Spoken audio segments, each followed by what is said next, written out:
Welcome back, ladies and gentlemen. This is MMAOddsbreaker. That is the filthiest Tom Lawlor you can possibly have right now. He just showed me his dirty, dirty house guest that he has over there, too. It's kind of strange that Tom living in a one-room house right now, that you have such an ugly house guest with you. Well, I don't know, why do you live like that? It's tough. I try to live the filthy lifestyle, and it just wasn't dirty enough, so I had to call Seth Petrozelli into action. And believe me, he's as filthy as I am. He's just downright disgusting. So it's do you guys have races after practice? Like who can be the dirtiest? Is that the game that goes on at the house now? We do play games, but they're not like races. It's more like jousting. Okay. For practice. We joust in the shower. I was going to say, I don't want to know what kind of jousting is going on, but you told me anyway, so now I'm a little disgusted. I might dry heave a little bit on us during this interview. It's a little disgusting. You've had a little situation at the end of your training camp here. You had a little bit of a storm come through and kind of disrupt everything, yeah. Essentially. Like, how were you able to keep training, and give us the rundown on what's been going on with you since the storm. Well, actually, I didn't get hit too bad. A little bit south of here, a lot of guys got blasted really bad with the storm, and a lot of houses got wiped away. Fortunately, I live in a condo in downtown Providence, so I didn't get like any damage really. It was kind of like just another windy day for me. I actually went out to brunch that day, but a lot of the surrounding areas got blasted real hard. I had one day off of training, but in the long run, I guess it's not as bad as guys like Chris Weidman or some of the other guys that are out in Long Island or Philadelphia or Atlantic City that got nailed really hard. I kind of escaped it, luckily. Yeah, a couple of my buddies down in New York City, they just now got their internet turned back on and their power turned back on. They've been gone for 8-9 days, so it's been tough. It's been tough for a lot of folks, a lot of people in our industry, for sure. Yeah, I luckily my internet didn't go out, my power didn't go out, and I made sure to have a caseload of AA batteries ready to go, in case I got really bored. Is that for Seth? Did you had a AA battery just in case the extra toys started going down?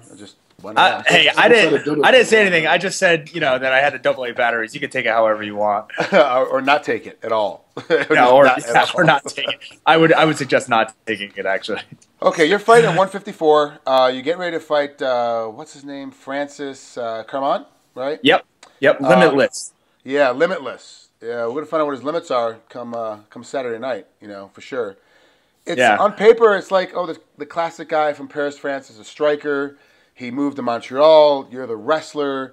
If you look at his UFC stats, he's all takedowns and punching, and you're a good mix on the graph. You're a good mix between the three. What's he bringing to the table that you're really concerned with? Like you're like, okay, this is the one thing I kind of got to look out for when I'm getting ready to fight him. Mostly his length. Talking about it like his limb length, his arms, his legs. It comes into play. Not only striking, but a lot of times people kind of discount the fact that a guy with real long legs on the ground or real long arms helps him out with the ground and pound, or perhaps not getting grounded and pounded if he is able to maintain a guard. So luckily, I have a lot of bigger guys to train with and guys that can kind of simulate his size. That's pretty much the thing I'm looking out for the most. It kind of helps him with takedowns against the cage as well, because he can stand upright a lot of times. Instead of, he's not lower, and you can get in and lock your hands around the waist and get a takedown. He's taller, so if you try to switch to a single leg or something like that, he has a little bit of physical advantage. But, actually, I thought cutting down to 185 like 3 years ago, the first time I did it, that I'd have a size advantage. And that hasn't happened one time in a fight. So, I'm used to being the smaller guy now. Well, he's not that much bigger than you. He's just a lot taller, but, he's skinnier. Yep. So from a wrestling standpoint, it's going to be easy to get a hold of his lower back. It's going to be easy to get your arms around his knees to finish the takedown. But you're right. Once you get down on the ground, if he starts pushing and sliding off, he's going to have – do you know how long his reach is compared to yours? Is there like a 4-inch difference or a 3-inch difference? Yeah, I think it's about like 4 or 5 inches. Okay. My reach, I think, is a little bit under. I'm a little bit below average length. This interview is getting worse by the minute. It's turning into. Well, I mean, like you were talking about how skinny. You were talking about how skinny he is. I'm a little bit thicker of a guy, so that's you're more tuna can versus beer can. I get it. So it's just one of those deals where, like, from a wrestling standpoint, he's going to be much easier to get a hold of. But then what do you do with him when you're on the ground? Do you know anything at all about his ground game? Are you worried about him being able to get back to his feet once you take him down? Submission game, obviously not. I mean, the only thing he's really got is going to be able to get back to his feet and start striking again. Yeah. Well, he's a good top player. He's got good strikes from on top. And actually, I think most of his damage is like striking on top. You know, I'm lucky to have really good statistical analysis data on him. And it's kind of like pointing some things that, you know, you watch a fight, you see certain things that the stats don't pick up. But on the same side, or I guess a different side, I don't know what I'm saying. But on the opposite spectrum, you know, the stats, they pick up some things that you don't necessarily see when you're watching it or you don't pick up. So I've got some really good statistical analysis on him, and it seems like most of his, you know, good strikes are thrown on the ground. So if he gets on top, he's very dangerous. On bottom, he just tries to get on top. So I'm definitely going to be aware of that.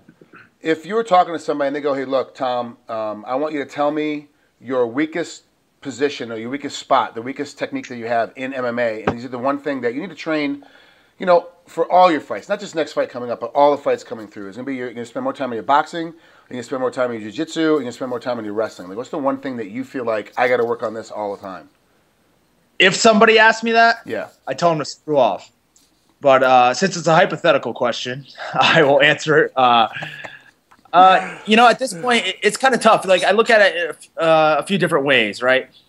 Like, you can always improve at things that you haven't done as much in the past, but at the same time, you kind of want to go back to what brought you to the table, you know? I didn't get into the UFC just by going out there and throwing punches and boxing or kickboxing. I've been able to, luckily, develop a little bit of boxing skill along the way, but you know, I much prefer being on the ground, getting a takedown, being on top. So, actually, at this point, I've gotten back into a wrestling room. Luckily, you know, moving around is kind of tough, but I've gotten back into a wrestling room, and you know, I really enjoy the sport of wrestling. And you know, and I'm sure you kind of feel the same way. But that was, you know, kind of my first love. So I never fall out of love with it. I love being back in it. So I would say wrestling. What's your what wrestling room are you in? I've been working with a D3 team in the area. It's Roger Williams University. Oh, okay. All right. So good. I mean, those kind of people are like, oh, it's D3. You know, why can't you go to D1? And you really, if you're talking about guys from a pure wrestling standpoint, collegiate wrestlers have that pure standpoint of wrestling. Where Division 3, Division 2, Division 1 doesn't make a difference because they're only working on one thing: wrestling and wrestling only all day long. Where we're still having to worry about boxing, kickboxing, jiu-jitsu. So I go into old wrestling rooms and I get my butt kicked. I'm like, dude, I was so much better when I was just a pure wrestler, but now I'm trying to do everything else. I'm kind of getting eaten alive. But if I could throw a knee, if I could throw an uppercut, it all of a sudden changes the whole game. But when you're trying to learn wrestling for wrestling, D3 room is a really good spot to go into. Frank Edgar's going back down to Ryder all the time, and you know, Gray Maynard is back up there, is moved up there to AKA specifically to be around other wrestlers like Koscheck and Tyson Griffin and those guys. So it's the wrestlers are finding other wrestlers to be hot and heavy with.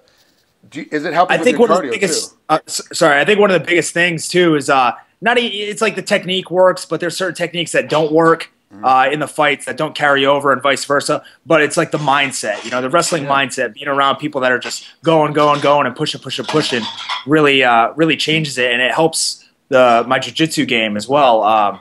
You know, just having that different mindset and pushing the pace. Now, is it help with your conditioning, obviously, being in that kind of grind all the time with the wrestling room where they're just pulling on you and pushing you around? Do you feel like all of a sudden you come out with a better cardio system for a fight?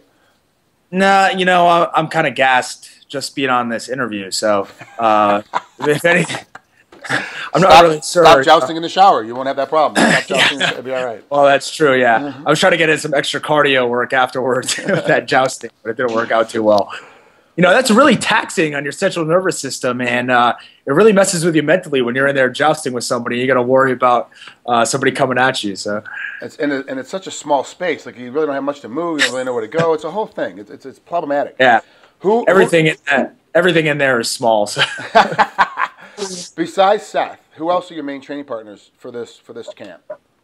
Actually, Seth just came up this past week. So, you know, he's here for this week. He's helping me out with some stuff. It's always good to get to train with him again. And I trained with him a about 5 or 6 weeks ago, we went to Sweden for a little while, and we trained there as well. And we train on and off, even though we live in separate places now.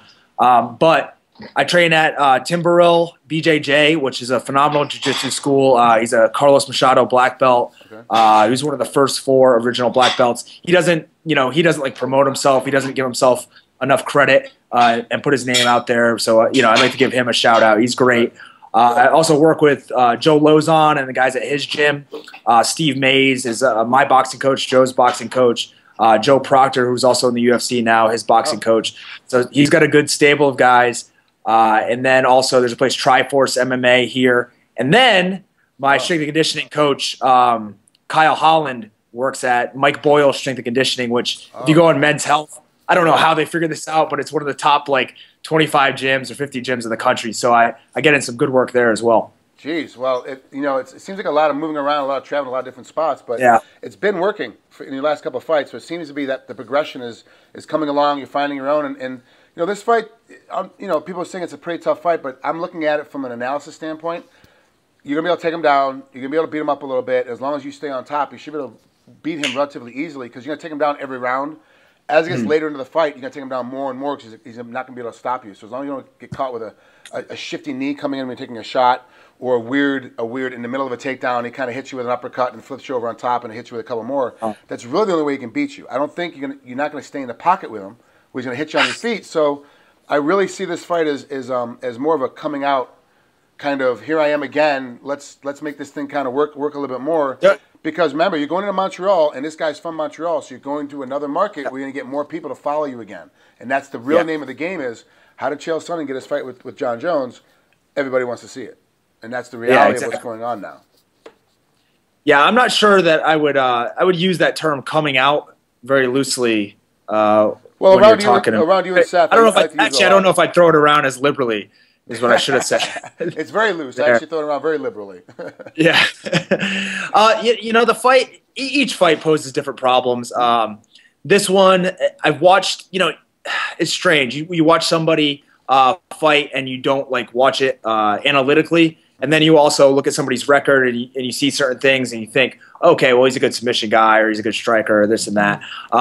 And after watching Carmont's fights, no disrespect to him, he obviously took advantage of some of the openings that he had, but there were some major mistakes that I think the guys he was fighting made, especially in his last fight, the way he was able to get the finish against Carlos Vamola. So, as long as I stay in my game plan and work what I want, I see myself coming out on top. Beautiful. Tom, I really appreciate you taking the time. I know it's late for you, and it's about dinner time. Sounds like Seth is throwing a beefed ham around it back there. So, actually, he just choked down about 2 pounds of tuna in the background and was chomping away at it and burping and passing gas. So I had to I had to push him away from the table. Actually, that sounds about right for everything I know about Seth. Yeah. That's perfect. Thanks, Tom. Good luck. I'll be out in Montreal next week, so I'll see you out there. And good luck next week at UFC 154. All right, sweet.